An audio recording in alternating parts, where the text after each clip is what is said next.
자, 교회를 다니면서도 정말 힘든 사람들이 많습니다. 말은 안 하지만 겉으로는 아무 문제 없는 것처럼 보이죠. 포장을 너무 잘하죠.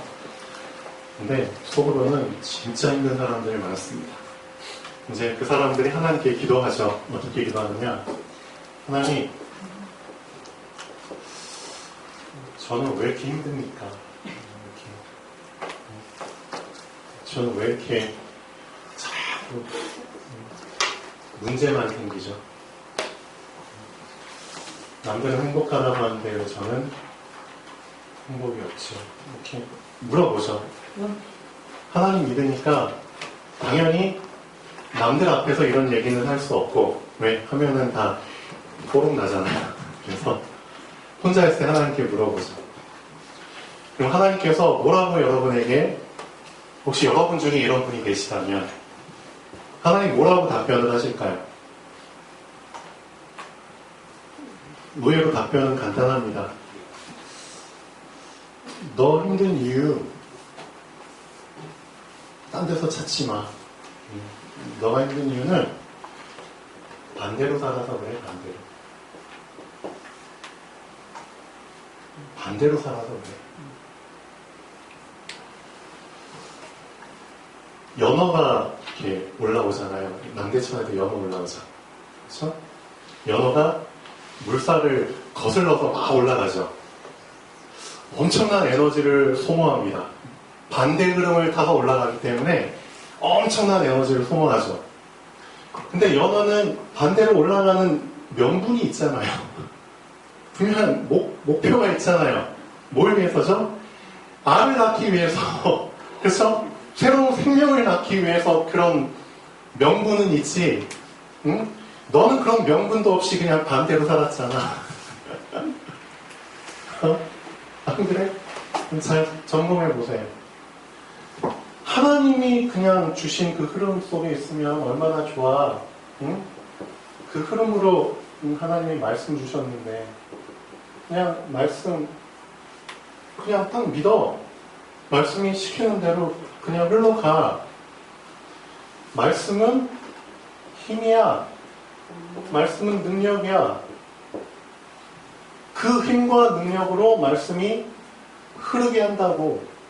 그 흐름 속에 그냥 들어가면은 너는 쉽게 말하면은 그 너의 힘을 안 써도 돼. 안 써도 된다고. 왜냐면 그 흐름 속에 너가 탔기 때문에 그냥 너 가만히 있어도 흘러가. 그러면 너한테 있는 힘을 너는 계속 축적할 수 있잖아. 맞죠? 계속 그 힘을 쌓을 수 있잖아. 그럼 그 쌓은 힘을 가지고 엄청난 큰 일들을 해낼 수 있잖아.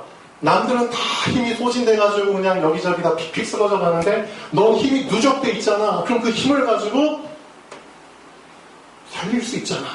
그렇죠? 근데 그 힘을 가지고 넌 뭘 했어? 반대 흐름을 탔잖아. 반대 흐름. 물살이 일로 올라가는데 넌 자꾸 반대로만 살았잖아. 하나님이 중요하게 생각하는 걸 넌 가볍게 여겼잖아.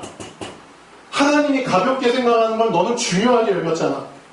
하나님이 뭘 중요하게 생각하시는데 하나님은 보이지 않는 걸 중요하게 생각하셔. 하나님은 보이지 않는 분이잖아. 하나님이 만약 보이는 분이라면 보이는 것을 중요하게 여기셨겠죠. 근데 하나님은 보이지 않는 분이잖아요. 맞죠? 그러니까 보이지 않는 것을 중요하게 여기시죠. 왜? 보이지 않는 것 속에 하나님이 계시잖아요. 근데 너는 보이지 않는 것을 가볍게 생각했잖아. 가볍게 여겼잖아. 보이는 것만 중요하게 여겼잖아. 그러니까 넌 반대로 살았잖아. 그러니까 그 결과는 당연한 거야. 너 문제 생긴 거, 너 힘 없는 거, 너 불행한 거 나한테 묻지 마. 너 자신을 보면은 답이 나오잖아. 왜 이런 걸 가지고 왜 하나님께 나 힘들어요. 나 좀 해결해 주세요. 뭘 해결해? 방향만 바꾸면 돼. 맞잖아요. 방향 바꾸지 않은 상태에서 계속 문제 해결받는다? 안 됩니다. 어떻게 해결이 돼요? 의외로 답은 간단하거든요. 방향만 바꾸면 됩니다. 방향만. 맞잖아요. 그 쉬운 거를 안 하는 거예요. 왜 안 하느냐? 사람이 다 자기 중심이잖아요. 나 중심이잖아요. 나 중심. 하나님 중심이 아니라 나 중심이잖아요. 이게 깨지지 않는 이상 절대, 그렇죠? 하나님이 원하시는 흐름을 탈 수가 없습니다. 나 중심인 사람은 결국 하나님과 반대로 흘러가게 되어 있습니다. 그럼 그 사람의 결국은 뭐죠? 불행입니다. 모든 에너지 다 소모하게 되죠. 영적인 에너지 다 소진되고, 정신적인 에너지 다 소진되고, 나중에는 정신줄을 놓을 수밖에 없는 상황이 오거든요. 그렇죠? 마음 생각을, 그렇죠? 단단히 붙잡으라고 하는데, 뭘 어떻게 붙잡아? 힘도 없는데. 그러니까 육신도 망가지게 되죠. 그럼 삶이 망가지게 되죠. 어떻게 해야 돼요? 살았지만 죽은 자나 다름이 없는 그 삶을 살게 되죠. 이게 불신자의 흐름이잖아요. 불신자의 흐름? 무슨 흐름? 반대로 가는 흐름. 그렇죠? 하나님이 주신 흐름과의 반대 흐름이 불신자의 흐름입니다. 이 흐름 속에서 불신자들은 비참하게 살다가 그냥 인생에 맞추는 겁니다. 그래서 빠져나오셔야죠. 맞죠? 빠져나오셔야 됩니다. 여러분은 여러분의 과거가 어느 정도의 과거로 생각하세요? 여러분의 과거가 어느 정도로 심각하다고 생각하세요? 빨리 이 부분을 좀 점검하셔야 됩니다. 나의 과거? 내가 살아온 과거? 내 과거는 그냥 감기 수준의 과거야? 감기 수준. 병으로 따지면 감기 수준. 그렇게 생각하는 사람도 있을 겁니다. 아주 큰 착각하고 있죠. 감기 며칠 앓다가 그냥 가만 놔두면 사라지는 감기? 나의 과거를 이런 수준으로 생각하는 사람은 절대 그리스도를 생명으로 붙잡을 수가 없습니다. 이런 수준의 사람은 그리스도를 감기약 수준으로 붙잡을 수밖에 없습니다. 그러니까 그리스도가 소중하지가 않죠. 그러니까 그리스도 얘기 들어도 뭐 다 아는 내용. 그렇게 다 그냥 흘러가 버리죠. 여러분의 과거가 어느 수준의 병인 줄 아세요? 감기 수준인가요? 아닙니다. 불치병입니다. 나의 과거는 불치병이라니까요. 사람의 노력으로는 절대 해결할 수 없는 불치병이라니까요. 죽을 수밖에 없는 사망이라니까요. 나의 과거의 병이 어느 정도로 심각한 병이냐? 사람의 노력으로는 절대 해결할 수 없는 사망이라니까요. 사망병이라니까요. 감기 수준의 병이 아니라니까요. 이걸 발견한 사람이 이 말을 이해합니다. 나는 생명이니 나로 말미암지 않고는 아버지께 올 자가 없는. 이걸 발견한 사람이 요한복음 14장 6절을 정말 붙잡는 겁니다. 나는 생명이니. 그렇죠? 절대 이 문제 해결할 수 없는 사람이, 그렇죠? 나의 과거가 이 정도로 심각하구나 라는 것을 발견한 사람이 이 말을 이해한다니까요. 내가 곧 길이니. 이 문제에서 빠져나올 수 있는 길이니. 그렇죠? 그때야 비로소 이해한다니까요. 근데 나의 과거를 그냥 감기 수준의 그 정도밖에 볼 수 없는 사람은 절대 요한복음 14장 6절이 나에게 생명으로 다가올 수가 없습니다. 그러니까 그리스도를 가볍게 여기죠. 그리스도를 가볍게 여기니까 어떻게 돼요? 그렇게 살아보세요. 문제 옵니다. 어쩔 수 없어요. 하나님의 흐름과 반대로 간다? 뭐 어쩔 수 없이 반대로 간 결과들을 본인이 다 주워 먹어야 되는 겁니다. 여러분, 회사를 운영하는 사장들도, 회장들도 문제의 경중에 따라서 대처하는 방식이 다르잖아요. 맞죠? 아주 사소한 문제다? 어떻게 하죠? 갈 것도 없어요. 그냥 전화 한 통화로 해결하죠. 그렇죠? 전화해가지고 뭐 이렇게 끝나버려. 근데 진짜 중요한 문제, 진짜 심각한 문제다. 그럼 어떻게 하죠? 본인이 직접 갑니다. 맞잖아요. 회장이지만 본인이 직접 간다니까요. 그 문제의 경중에 따라서 움직이는 대상이 다르다니까요. 사람의 문제가 어떤 문제인 줄 아세요? 하나님이 그냥 말씀 하나로 딱 해결할 문제가 아니라니까요. 천사 한 놈 보내서 해결할 문제가 아니라니까요. 하나님 자신이 와야지만 해결할 수밖에 없는 그런 문제라니까요. 그 정도로 심각한 문제를 왜 우리는 감기 수준으로 생각하냐 이거죠. 그러고도 나의 믿음은 대단해. 빨리 착각해서 깨셔야죠. 우리 과거 문제가 어느 정도로 심각한 문제냐? 하나님이 그리스도를 보내지 않으면 안 될 만큼 심각한 문제입니다. 그 그리스도가 누구냐? 누구죠? 누구예요, 그리스도가? 말씀이 육신을 입어 우리 가운데 거하시니. 말씀이잖아요. 또 요한복음 1장에서는 이렇게 얘기하고 있잖아요. 태초에 말씀이 계시니라. 이 말씀이 하나님과 함께 계셨으니 이 말씀은 곧 하나님이시니라. 하나님이 오셔야지만 해결할 수밖에 없는 그런 문제라니까요. 우리 인간의 문제가 얼마나 심각한 문제인지를 알아야 됩니다. 감기 수준? 여러분 어느 정도로 지금 생각하고 지금 신앙생활 하세요?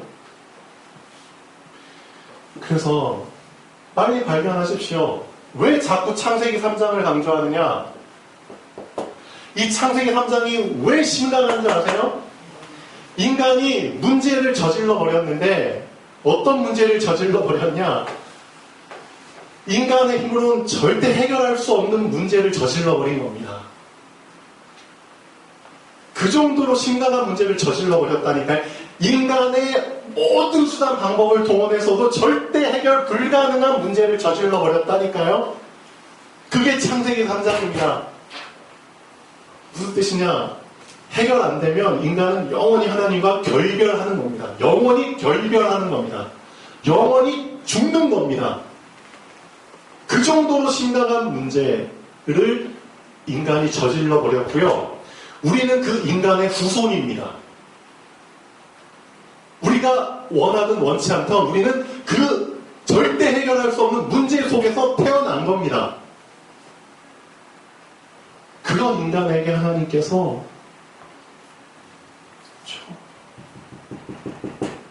하나님 자신이 해결해 주시기 위해서 오셨다니까요.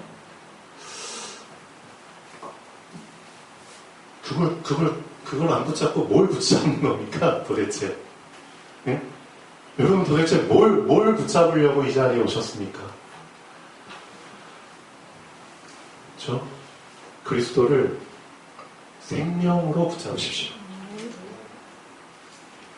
생명으로 붙잡으셔야 됩니다. 왜? 창세기 3장을 정말 이해한 사람은 그리스도를 생명으로 붙잡을 수밖에 없습니다. 왜? 창세기 3장 자체가 사망이기 때문에. 그렇죠? 나의 과거가 완전 사망이구나. 완전 사망이구나. 그게 비로소 보인 사람은 그리스도를 말 안 해도 그냥 생명으로 붙잡게 됩니다. 그리고 왜 예수님이 자기 자신을 나는 곧 길이고 진리고 생명이야 라고 했는지를 알게 됩니다. 왜 예수님을 자신을 왜 생명이라고 표현했지? 나 살아있는데? 나 지금 멀쩡히 살아있는데? 왜 생명이라고 표현했지? 그런 사람들 많거든요. 완전히 영적으로 무지한 사람들이죠. 그죠? 영적으로 완전히 깜깜한 사람들.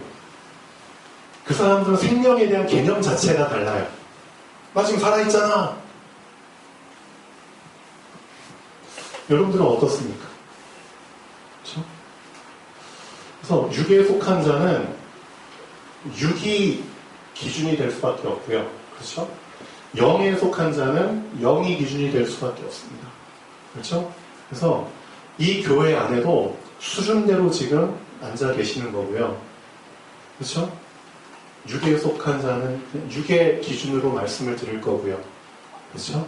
영에 속한 자는 영의 기준으로 말씀을 들으실 겁니다. 근데 분명히 알고 계셔야 됩니다. 우리의 기준, 수준과 상관없이 하나님의 기준은 뭐다?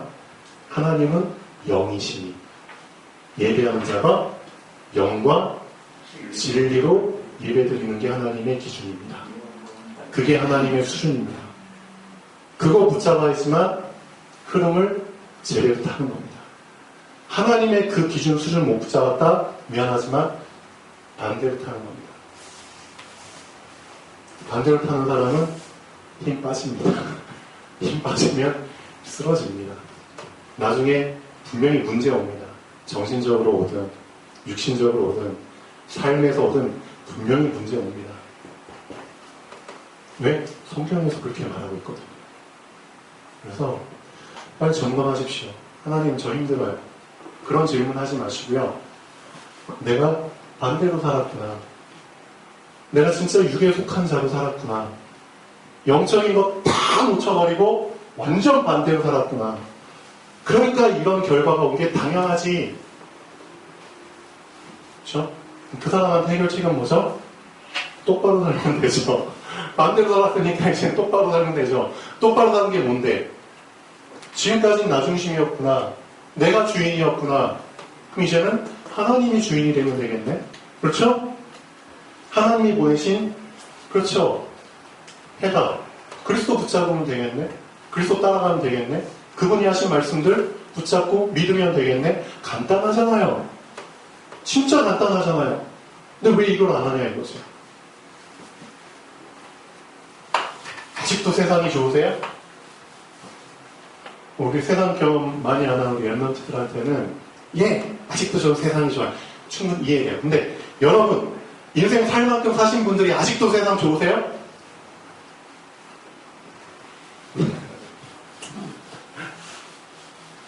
좋아하는 세상에 또 발등 찍힙니다. 그렇죠? 인생 살게 되면은 10가지 재앙 분명히 옵니다. 인생의 흐름 속에 10가지 재앙은 분명히 와요. 어쩔 수 없어요. 인생이란 그 삶 자체가 10가지 재앙의 삶이거든요. 인생 살다 보면은 홍해라는, 그렇죠? 이 현장은 분명히 와요. 안 올 수가 없어요. 인생 살다 보면은 광야라는, 그렇죠? 완전히 메마른 그 현장 와요. 피할 수가 없어요. 요단, 여리고, 인생 살다 보면 다 와요. 근데 이 현장들의 특징이 뭔지 아세요? 이 10가지 재앙 속에 2가지가 공존하고 있습니다. 뭐가 공존하고 있느냐? 사망과 생명이 공존하는 현장입니다. 참 재미있죠? 10가지 재앙의 현장 속에 사망과 생명이 둘 다 공존하고 있다니까요. 근데 어떤 사람에게는 이 10가지 재앙이 사망으로. 사망. 그렇죠? 피. 물이 변화에 피가 됐네? 그래도 죽은 사람들 분명히 있잖아요. 분명히 있습니다. 물에서 개구리가 올라왔네? 개구리 때문에 죽은 사람들 분명히 있다니까요? 땅에 티끌이 변해가지고 이가 됐네? 이가 온몸에 달라붙어가지고 죽은 사람들 있다니까요. 공중에서 파리들이 날라오네? 그 파리들 때문에 죽은 사람들이 있다니까요. 어떤 사람에게는 사망, 돌림병 때문에 죽은 사람이 있고요. 악성 종기 때문에 죽은 사람이 있고요. 그렇죠? 우박 때문에 우박 맞아서 죽은 사람도 있고요. 메뚜기 때문에 죽은 사람도 있고요. 흑암에 깜깜한 상태에서, 그렇죠? 계속 일주일 넘게 지내보세요. 그 상태에서 죽은 사람이 있다니까요. 폐쇄공포증. 깜깜한 그 환경 속에서 극도의 불안감을 느껴가지고 죽은 사람들도 있다니까요. 어떤 사람에게는 이 10가지 재앙이 사망. 근데 어떤 사람에게는 생명. 안 죽어. 상관이 없어. 왜? 왜? 하나님이 따로, 그죠? 따로 재앙이 없는 곳에다가 딱 모셔놨잖아요. 고생했다. 그렇죠? 알고 계셔야 됩니다. 인생 살다 보면 홍해와 같은 현장이 온다니까요. 이 현장. 정말 암담한 현장입니다. 저 어떤 사람의 건강 문제. 홍해 같은, 그렇죠? 도저히 해결할 수 없는 그런 건강상의 문제나 경제적인 문제나, 그렇죠? 미래에 대한 다 홍해로 표현할 수 있잖아요. 홍해 같은 문제가 왔을 때. 근데 어떤 사람은 진짜 홍해 속에 빠져서 죽는다니까요. 건강 문제로 죽는 사람이 있잖아요. 그렇죠? 정신 문제로 죽는 사람이 있잖아요. 인간관계 때문에 죽는 사람 있잖아요. 자살해가지고 수두룩하잖아요. 어떤 사람에게는 이 홍해가 죽음, 근데 어떤 사람에게는 이 홍해가 생명. 안 죽어. 안 죽어. 홍해 속에 들어갔는데 안 죽어. 홍해가 나를 범람치를 못해. 왜? 그럼 누구한테는 사망이고 누구한테는 생명이죠? 이거 이거 붙잡으시라니까요, 이게. 이스라엘 백성. 절대 그 어느 누구도 한 명도 홍해 때문에 안 죽었어요. 이스라엘 백성. 근데 뒤따라오는 애국 군인들 뒤따라오다가 다 죽었어요. 홍해 때문에. 물 때문에 다 죽었어요. 그럼 이 차이가 뭔데요? 이 간단한 차이를 여러분은 진짜 믿으셔야 됩니다. 이 차이를 진짜 안 믿으면 안 믿는 대로 됩니다. 생명과 사망의 차이가 뭔지 아세요? 믿음입니다. 믿음. 하나님을 믿는 자. 하나님의 백성. 그렇죠? 하나님을 믿는다. 뭘 믿는 거죠? 하나님의 말씀을 믿는 거예요. 말씀 붙잡고 따라가는 거잖아요. 이 홍해 앞에서 말씀 붙잡으시라니까요. 말씀 진짜 믿으시라니까요. 진짜. 그러면은 이 홍해가 나를 죽이지를 못해요. 진짜 경험해 보시라니까요. 믿음. 왜 믿음을 그냥 상식선에서 개념 속에서만 그냥 붙잡고 계십니까? 그거 아니거든요. 내 상식적으로 안 믿어지면 안 믿을 겁니까? 그게 믿음인가요? 그게 내 상식이지? 안 믿어지는 걸 믿으라고 하니까 믿음이죠. 그렇죠? 믿으십시오. 믿어서 손해볼 거 없잖아요. 오히려 득될 게 더 많은데. 믿어보면 압니다. 진짜 믿을 수 없는 상황 속에서 믿고 바라잖아요. 그럼 그 사람한테는 그 믿음을 하나님이 그 사람의 의로 여기고 그 의를 붙잡은 사람에게 주시는 의의 열매들, 의의 축복들을 막 쏟아부어 주십니다. 그거 경험해본 사람은 아마 아실 겁니다. 내가 바라고 믿을 수 없는 그 상황 속에서, 그렇죠? 하나님을 붙잡고 믿음 보였을 뿐인데 하나님이 나의 인생을 완전히 그냥 축복하시고 책임지시고 그거 경험해 보시면 알 겁니다. 홍해, 믿음. 광야도 마찬가지예요.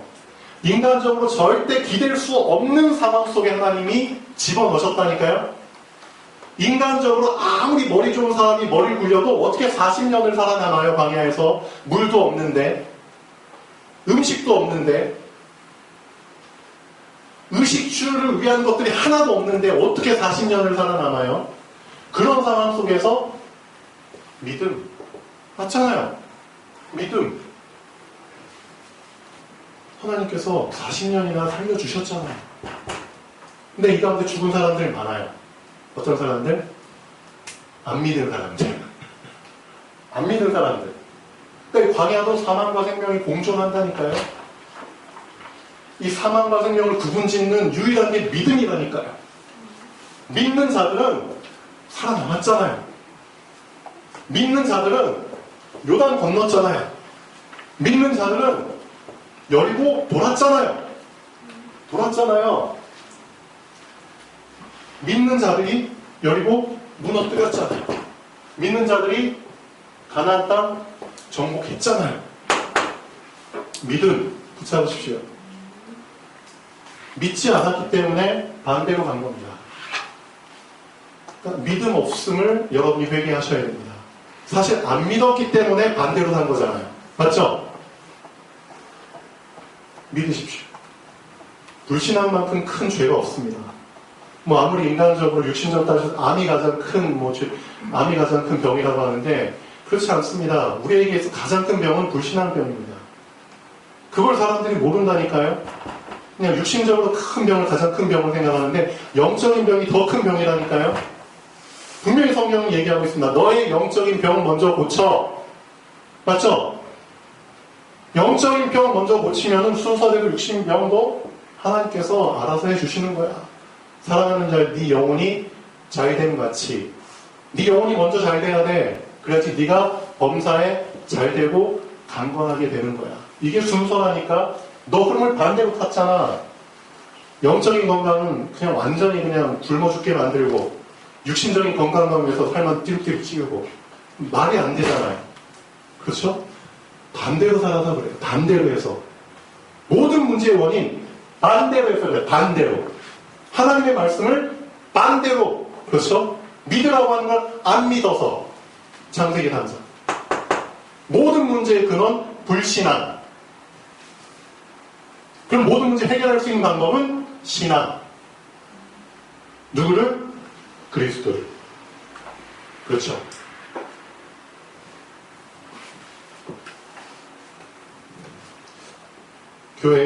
어떤 교회에 이제 어떤 어머님이 이제 어린 아이를 한 명 데리고 이제 왔어요. 교회한테 그 아이가 좀 정신 문제가 있는 아이예요. 정신 문제가 있으니까 조절이 안 돼. 컨트롤 안 돼. 그러니까 그 아이가 그냥 교회에서 예배 시간은 그냥 떠들고 막 그래. 그러니까 이제 앉아서 예배 드리는 성도님들이 여기저기서 시끄러워서 예배를 못 드리겠다. 제발 좀 데리고 나가라고. 그러니까 그 얘기를 몇 주 동안 하니까 이 아이 엄마가 얼마나 마음이 찢어지겠어요. 그래서 이제 2주 동안을 교회 안 나온 거예요.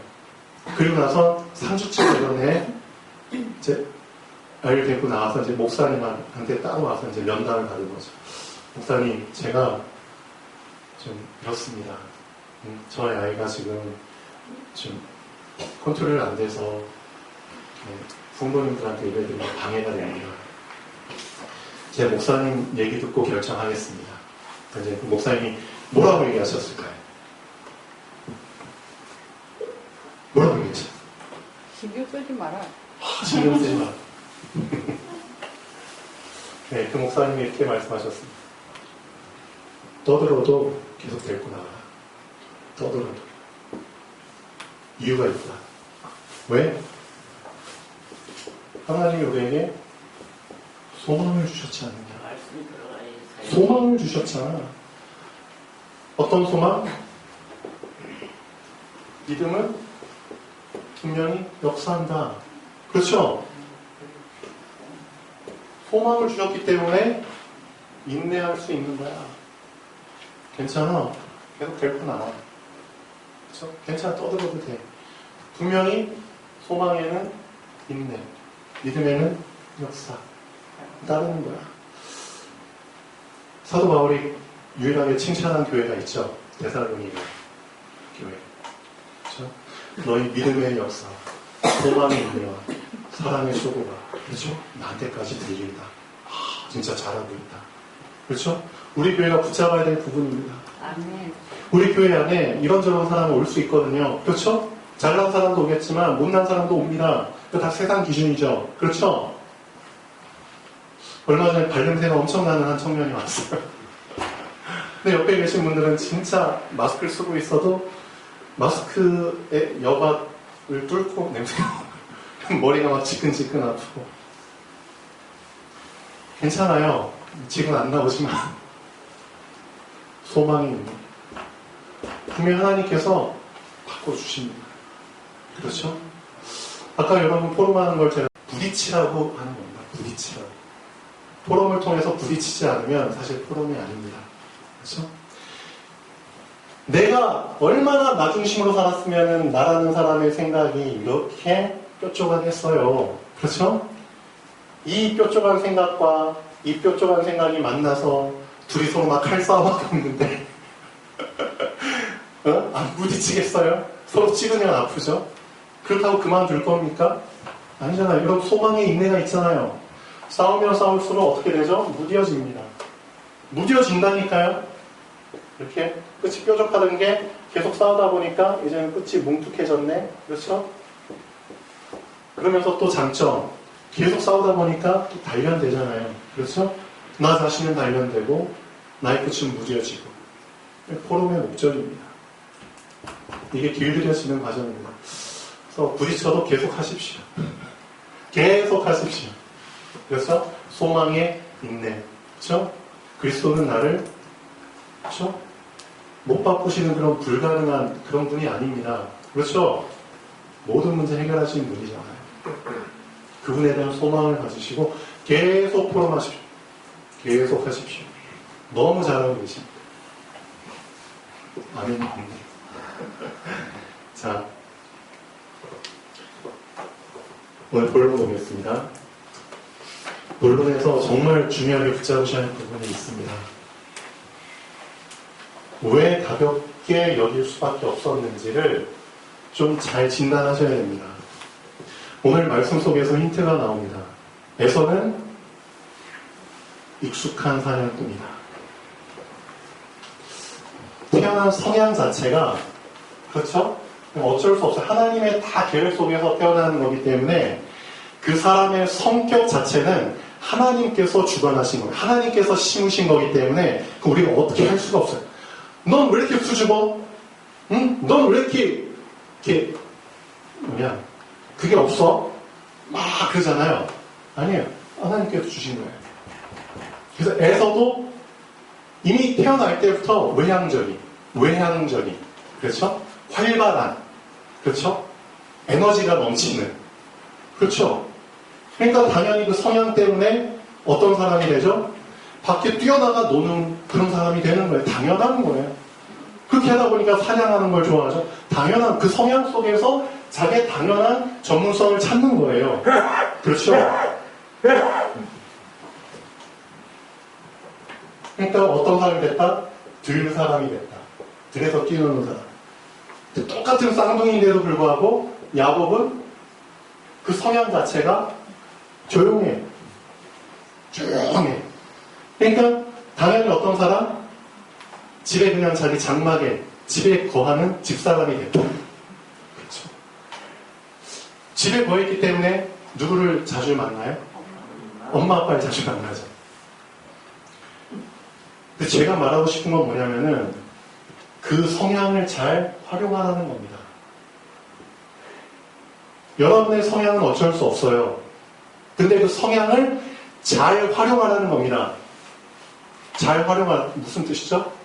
그 성향을 가지고 복음을 깊이 붙잡는 기회를 만들라는 겁니다. 근데 그거를 야곱은 잘 붙잡았어요. 야곱은 집에 거하면서 그렇죠? 혼자서 그냥 자기만의 세계 속에 들어갈 수도 있잖아요. 자기 집, 자기 방 문 닫아놓고 엄마 아빠도 못 들어오게 하고 자기만의 시간 가질 수 있었는데 요즘 청소년들이 그렇잖아요. 근데 야곱은 그게 아니라 그 시간에 어떻게 했죠? 엄마랑 계속 그렇죠? 엄마 요리도 도와주면서 엄마랑 계속 붙어있으면서 계속 엄마랑 얘기를 나눠요. 그 엄마가 이런저런 얘기를 하겠죠? 뭐 쓸데있는 얘기, 쓸데없는 얘기 다 하지만 정말 중요한 거 엄마가 뭘 얘기했을까요? 하나님. 그렇죠? 언약, 하나님의 말씀. 야곱은 그 성향을 가지고 하나님의 말씀을 듣는 쪽으로 잘 활용을 한 겁니다. 그래서 들에 나가 신나게 뛰어오는 에서보다 하나님의 말씀, 하나님의 언약에 대한 부분을 더 많이 듣게 됐고요. 그렇죠? 계속 들으면 들을수록 욕심이 생기잖아요. 그래서 당연히 장자권에 대한 욕심이 생길 수밖에 없잖아요. 그렇죠? 이해를 하셔야 됩니다. 여러분이 어떤 성향을 가졌는지 그렇죠? 여러분만이 알고 계세요. 그 성향을 가지고 여러분 선택에 달려 있습니다. 오히려 복음에 방해가 되는 성향으로 발전시킬 건지, 복음을 위한 성향으로 발전시킬 건지 여러분한테 달려 있습니다. 무조건 들에 나가서 뛰어온다고 복음 못 누리나요? 아니죠. 다윗 같은 경우는 어떻게 했죠? 하루 종일 양치고 밖에 나가서 했지만 그 가운데 복음을 위한, 그렇죠, 그 기회를 엄청 잘 만들었어요. 하나님을 바라보고 묵상하고 찬양을 짓고 시를 짓고 자기의 달란트를 개발하고, 그렇죠, 돌판의 연습도 하고. 성향 탓하지 마십시오. 난 태생적으로 이런 안 좋은 성향을 갖고 태어나서 천만의 말씀. 아닙니다. 어떤 성향이든지 복음을 위해서, 그렇죠, 잘 활용할 수 있도록 하나님은 똑같은 기회를 주신 겁니다. 성향 핑계 대지 마십시오. 그렇죠? 결론 보겠습니다. 장자의 명분. 어떤 명분이 들어있죠? 한 가정과 민족과 수레를 향하신 하나님의 언약과 계획이 담겨 있습니다. 장자의 명분 속에. 맞잖아요. 왜 장자에게 다른 형제들보다 더 많은 재산과 권한을 주었을까요? 왜? 그 한 가문의 정체성을 놓치지 말라고, 그거 유지해서 계속 전달하라고, 그걸 위해서는 힘이 필요하고 능력이 필요하고 경제가 필요하니까 부어준 거잖아요. 그렇죠? 그게 장자의 명분입니다. 그 장자에게 하나님께서 언약을 사명으로 주셨다니까요. 언약 놓치지 말라고, 언약을 잘 전달하라고 장자의 권한을 주신 거잖아요. 엄청난 의미가 들어있는 겁니다. 근데 이걸 가볍게 여겼다니까요. 이거를, 장자의 명분을 가볍게 여기는 것은 언약을 가볍게 여기는 것과 같습니다. 왜? 장자 명분 속에 언약이 들어있는데, 언약을 가볍게 여기는 사람은 언약을 놓칠 수밖에 없죠. 가볍게 여기는데 왜 안 놓쳐? 언약을 놓친 자는 하나님과의 연결고리가 끊어진 거잖아요. 언약을 통해서 연결됐는데 끊어진 상태이기 때문에 저주받은 자와 같은 겁니다. 당연히 저주받은 자에게는 재앙이 임하죠. 어떤 재앙? 해결할 수 없는 재앙이 임하는 겁니다. 알고 계셔야 됩니다. 사람은 타고난 성향이 다 제각각이죠. 나의 성향이 어떤 건지 한번 잘 분석해 보십시오. 활동적인 에서가 들 사람이 되는 것은 당연하죠. 조용한 야곱이 장막에 거주하는 것은 당연합니다. 근데 이 성향을 잘 활용하면 복음을 깊이 누리는데 발판이 되지만, 활용하지 못하면 복음을 누리지 못하도록 장애물이 됩니다. 그렇죠? 에서는 잘 활용 못했잖아요. 나의 성향이 복음의 유익한 성향이 되도록 만드는 것은 여러분 모두에게 주어진 숙제입니다. 이 숙제를 잘 풀지 못한 사람이 핑계를 잘 대죠. 다 자기 성향 핑계를 댑니다. 그런 핑계 내지 마시고요. 진짜 나에게 주어진 성향 가지고 복음을 위한 성향으로 한번 잘 만들어 보십시오. 그 작품을 한번 잘 만들어 보십시오. 그래서 하나님이 중요하게 생각하는 걸 중요하게 여기시면 모든 문제 해결됩니다. 기도하겠습니다. 창조